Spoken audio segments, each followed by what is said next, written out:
All right, everyone. The Uniparty's expectation of gagging Donald Trump to repeatedly grind down his ability to express himself in a critical manner towards the multiple courts that are censoring him and attempting to persecute him, I think is clearly backfiring at this point. It happened over and over again. Several courts have sought to gag him because he's too critical of the judge. He's too critical of the prosecution. He's too critical of some lawyer or somebody else associated with the case. In one case, it was, I guess, a law clerk that he was criticizing him. He got a gag order for that. Just because you are on trial, why would that denigrate your freedom of speech and expression? Criticizing an individual, even to the point of denigrating the legal apparatus, is generally understood to be legal. Now, isn't it? You're allowed to criticize other people. Trump's not calling for anyone to be guillotined. He's not calling for violence. He's not insinuating that he wants a revolution or something like that. He's saying the judge is corrupt. The prosecution is overzealous. The case is bullshit. Oh, by the way, one of the judge's family members literally works for a Democratic-aligned group, so there might be a little bit of a political conflict of interest here, and the public ought to know it. Oh my God, you're not allowed to say that. How dare you, says the judge, and slaps a gag order on him. He is repeatedly violated, by the way, these gag orders, partially with the impunity of knowing that the maximum fine that he can possibly get from violating them is a drop in the bucket in the goddamn ocean compared to what he can make in a single day. So he doesn't care. You're going to fine him 50 grand or something like that, and he'll, say, okay. Here, I've got it in cash. I brought the briefcase full of Benji Greens to begin with because I knew that you were going to find me anyway. So, here you go. My lawyer will hand it off to your office, right after I leave and go to my next rally. So don't worry about it too much. Being one of Trump's lawyers is probably an ignominious task, by the way. Not necessarily going to be the most fun thing in the world. You see, he's used to being the boardroom cutthroat. And so as far as his lawyers go, he's like, run interference for me. No, not that way. So sometimes he doesn't take their advice. He can be cantankerous, and he does cycle through legal teams rather on a regular basis. It's just sort of like being a Trump staffer. Genuinely, probably not the most pleasant thing in the world. While I like the dude's policies, I probably wouldn't want to work for Donald Trump either, because at some point he would just end up fucking firing me because I disagree with him or something like that. It's just sort of the way that Big Don is. He can't help himself. This is considered endearing and hilarious back in the 80s. The liberals have made it some sort of sin to act in an executive capacity when you literally been the chief executive of the United States. But I digress.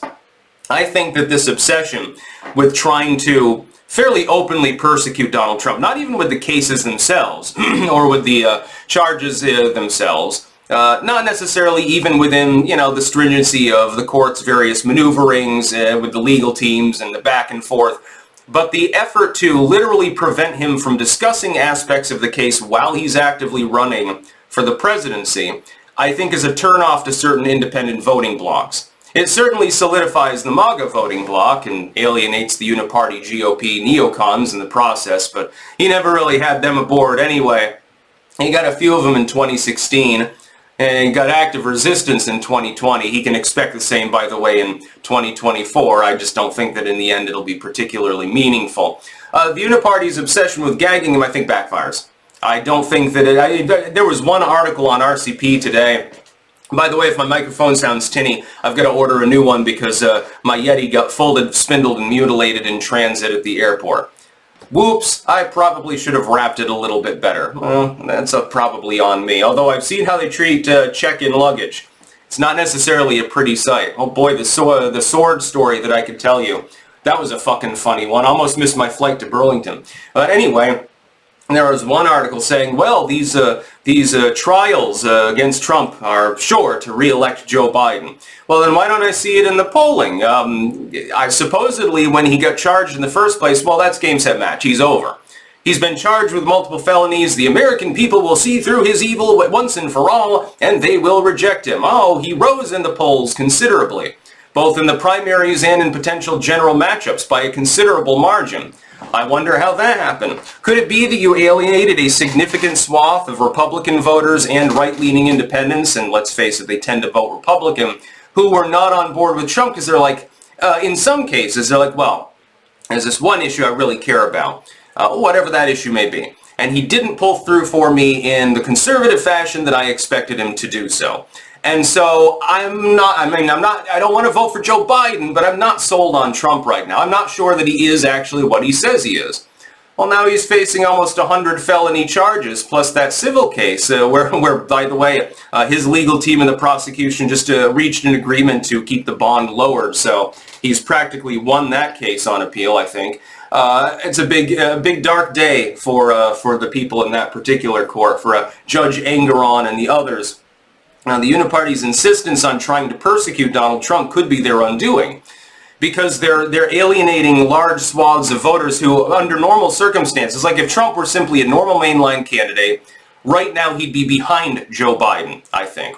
While his platform is clearly and objectively superior, especially on the economy, the border, and diplomacy, while I agree with that, while I would vote for him, while people who lean right, people who lean populistic, tend to lean libertarian, but it's small L libertarianism, and of course partisan Republicans, while they would all generally rally for him anyway as the nominee, turnout you could expect to be a bit depressed.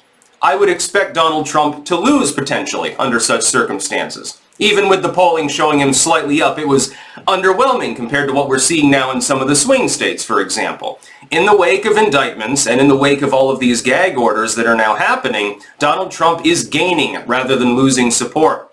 They're desperate. Like the other day, you had some liberals infinitely repeating the obviously astroturfed and DNC centrally paid for line, well, Donald Trump canceled his rally because he didn't think attendance would be high enough.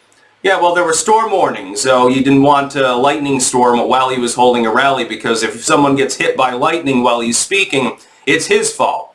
Then their big thing would be, oh my God, Donald Trump is killing his supporters with lightning magic or something like that. Don't think they wouldn't be so hyperbolic. He did the right thing.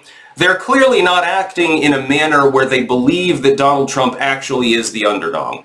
They say it publicly all the time, but their actions speak a lot louder than words. This sort of thing, gagging someone who is not saying anything illegal, it's not changing the metrics of the case, and it's literally meaningless, simply because you don't like him for political reasons, and that appears to be the specific reason why, looks off. It looks bad. It's optically poor. But these people don't have anything else to run on. If the Uniparty can't buff its support up with the economy, and it can, or with inflation, or with food prices especially, Jesus Christ, again, $8 pickles, or with diplomatic victories, they don't have any, they've only got losses, or with, the homeless crisis, or the drug war and fentanyl crisis, or the border, or anything like that, what else do they have to run on? Orange man bad. That's basically it. Orange man bad. Hey, look at this here infrastructure deal. Ta-da, that's the Biden campaign in a nutshell. That's about all. Peace out.